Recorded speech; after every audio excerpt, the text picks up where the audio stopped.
Hey guys, today I'm going to talk about a gun that I bet you never heard of because I've been collecting for 30 years and I never heard of a Dardick Revolver Model 1500. Come check this out.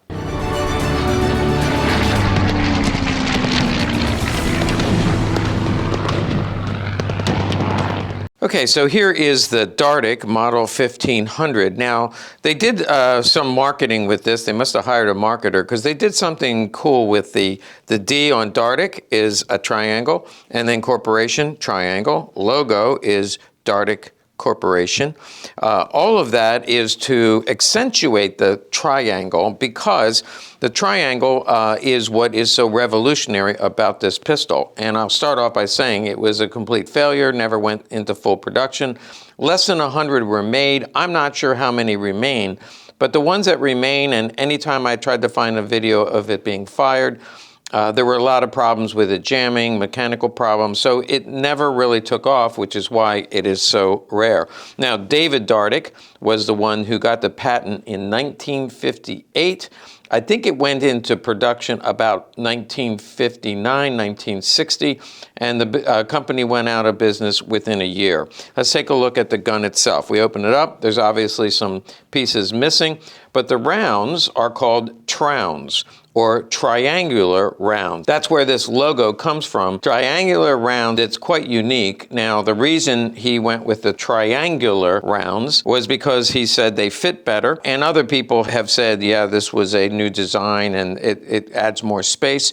But in my opinion, I don't get it. This holds 15 rounds. And if you had a semi-automatic with a grip this thick, double stacked, it would still hold 15 rounds, maybe even 17 rounds. So the fact that he could get 15 rounds, triangular rounds, into this, I don't think is all that revolutionary, but some people extolled the virtues of the triangular round and how its application could be used. Here's a Dardick carbine. So all you do is take the pistol and insert it into the shell of a carbine, and now you have a 15-round 38 special carbine. That's right, the rounds are 38 special. I'll show you how to feed it in, but they go in stackable into the grip. Here is the logo. You can see Dardick here, and then also Dardick here, and you can see the clever little D and C there. One other place is here, Dardick on the barrel, again 38 special. You can see the triangular D and C. Now let's talk about the rounds going in. Here is a schematic of one that's fully loaded. You see the triangular rounds into the grip. You can see it feeds into a triangular cylinder which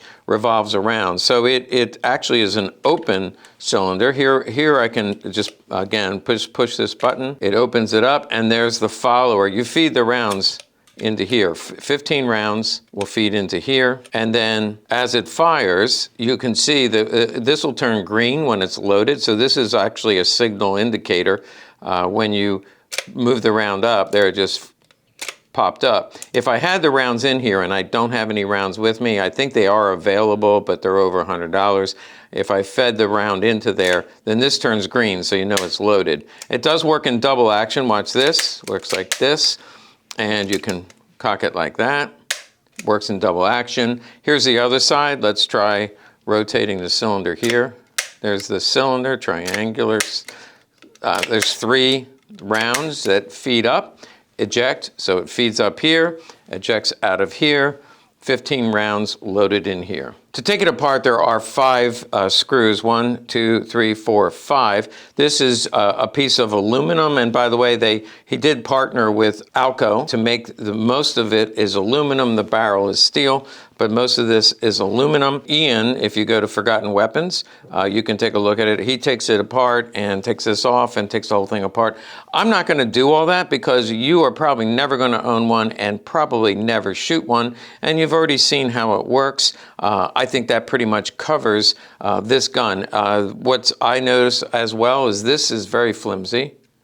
I think there were models where they improved upon that, but this is an early model that the rear sight is very flimsy. Other than that, the gun doesn't work. I mean, it doesn't seem to fire very well. The anecdotal comments that I read were basically after 1 to 3 rounds, it tends to jam or doesn't cycle correctly. So it was a failure. The company went out of business. There are less than 100 made. I don't know how many exist, but if you are a rare gun collector, this is a really nice find. So how much would something like this cost? Well, it was hard to find pricing on it, so we listed this from a consignor, and it lasted about 10 minutes at $5,000. So that gives you a pretty good idea how much a rare gun like this will cost, even though you likely will never shoot it.